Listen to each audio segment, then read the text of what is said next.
عليكم. احنا اليوم في اللهم صل وسلم عليه، في النقيل اللي ما بين البيضاء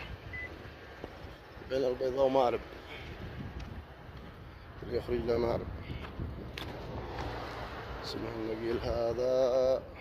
شوف هذيك حلوة الله، هذيك النقيل ركعت سيارة من قبل، الله يستر. النقيل ما بين الجوبة، آخر الجوبة يعني طريق ذي حل رداع، هذاك تكملة النقيل تمشي صغار رداع وبيضاء.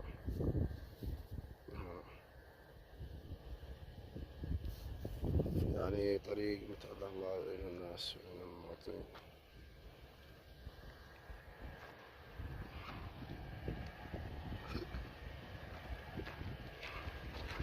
تحياتي لكم.